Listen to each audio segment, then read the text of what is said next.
Hello student, তোমরা যারা ক্যালকাটা ইউনিভার্সিটির আন্ডারে থার্ড সেমিস্টারের ছাত্রছাত্রী আছো এবং তোমাদের রাষ্ট্রবিজ্ঞান সাবজেক্টটা পাস কোর্সে আছে, অর্থাৎ CC3 সাবজেক্ট হিসাবে আছে, তোমাদের জন্য আজকের ক্লাসটা খুবই গুরুত্বপূর্ণ। আজকের ক্লাসে তোমাদের একটি 15 নম্বরের প্রশ্নের উত্তর নিয়ে আলোচনা করব। প্রশ্নটা হচ্ছে, ভারত ও বিশ্ব বাণিজ্য সংস্থার মধ্যে সম্পর্ক আলোচনা করো। প্রশ্নের উত্তরটা তোমরা বুঝে নাও। প্রথমেই একটা ভূমিকা তোমাদের লিখতে হবে। সেখানে কি লিখবে দেখো, বিশ্ব বাণিজ্য সংস্থা, যেটাকে WTO বলা হয়, ওয়ার্ল্ড ট্রেড অর্গানাইজেশন। WTO 1995 সালে প্রতিষ্ঠিত একটি আন্তর্জাতিক সংস্থা যা বিশ্বব্যাপী বাণিজ্য নিয়ন্ত্রণ এবং ন্যায়সঙ্গত নীতিমালা তৈরি করতে কাজ করে। WTOর মূল লক্ষ্য হল সদস্য রাষ্ট্রগুলির মধ্যে বাণিজ্যকে সহজতর ও সমতা ভিত্তিক করা। ভারত WTOর প্রতিষ্ঠাতা সদস্য এবং এর কার্যক্রমে সক্রিয় ভূমিকা পালন করেছে। WTOর সাথে ভারতের সম্পর্ক বিভিন্ন খাতে, যেমন কৃষি, শিল্প, পরিষেবা এবং বহুদিক সম্পত্তির অধিকারের ওপর প্রভাব ফেলেছে। এবারে দেখো ভারত আর WTOর মধ্যে সম্পর্ক। প্রথম হচ্ছে দেখো কৃষি খাতে প্রভাব। ভারত একটি কৃষিপ্রধান দেশ হওয়ায় WTOর চুক্তিগুলো, বিশেষত এগ্রিমেন্ট অন এগ্রিকালচার, কৃষিতে বিশাল প্রভাব ফেলেছে।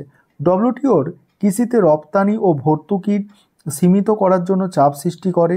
তবে ভারত ওই পেস ক্লাস ব্যবহার করে কৃষক ভর্তুকি অব্যাহত রেখেছে। উদাহরণস্বরূপ 2018 থেকে 19 সালে চাল উৎপাদনে ভারত ভর্তুকির সীমা অতিক্রম করেছিল, যার জন্য WTOর অন্যান্য সদস্যদের সমালোচনার মুখে পড়েছিল। এবার পরের পয়েন্ট হচ্ছে দেখো ট্রিপস চুক্তি ও বৌদ্ধিক সম্পত্তি। দেখো WTO trade related intellectual property right চুক্তি ভারতের আইন ও শিল্প খাতে বড় পরিবর্তন আনে। এর ফলে পেটেন্ট আইন সংশোধিত হয় এবং ভারতীয় ওষুধ শিল্পে বিদেশি কোম্পানিগুলোর প্রভাব বৃদ্ধি পায়। তবে ভারত ওই টিপসে ফ্লেক্সিবিলিটি দাবি করে, যাতে দারিদ্রপীড়িত অঞ্চলে সুলভ ঔষধ সরবরাহ নিশ্চিত করা যায়। পরের পয়েন্ট হচ্ছে দেখো ভারতের চ্যালেঞ্জ এবং সমাধান। এই পয়েন্টটা আলোচনা করব। তার আগে যে বিষয়টা তো বলার আছে, তোমাদের জন্য অনলাইন কোচিং ক্লাস চলছে। তোমরা যারা পেড ব্যাচে অ্যাডমিশন নিতে ইচ্ছুক আছো বা স্টাডি মেটেরিয়াল পারচেস করতে ইচ্ছুক আছো, তোমরা এই নম্বরে যোগাযোগ করতে পারো 912300005218। এই নম্বরে তোমরা যোগাযোগ করে পেড ব্যাচে অ্যাডমিশন নিতে পারো বা স্টাডি মেটেরিয়াল পারচেস করতে পারো। চলো পরের পয়েন্ট তোমরা দেখো। পরের পয়েন্ট হচ্ছে ভারতের চ্যালেঞ্জ এবং সমাধান। ভারত WTOর নানা চুক্তি এবং নীতিমালার সঙ্গে তার স্বার্থ রক্ষা করার জন্য সময়ে সময়ে আপত্তি জানিয়েছে। বিশেষত কৃষি সুরক্ষা এবং খাদ্য নিরাপত্তা নিয়ে ভারতকে কঠিন অবস্থানে পড়তে হয়েছে। WTOর ট্রিপস চুক্তির অধীনে বহুদিক সম্পত্তির অধিকার এবং পেটেন্ট আইন নিয়ে ভারতের উদ্বেগ ছিল, যেখানে এটি বাণিজ্য নিয়ন্ত্রণের চাপের মুখে পড়েছিল। 2015 সালে WTOর সর্বশেষ মন্ত্রিসভার সম্মেলনে ভারতের খাদ্য নিরাপত্তা আইনের অধীনে কৃষকদের জন্য সুরক্ষা ব্যবস্থা বজায় রাখার জন্য একটি গুরুত্বপূর্ণ চুক্তি গ্রহণ করা হয়, যা ভারতের বাণিজ্য নীতিকে কিছুটা সুবিধা এনে দেয়।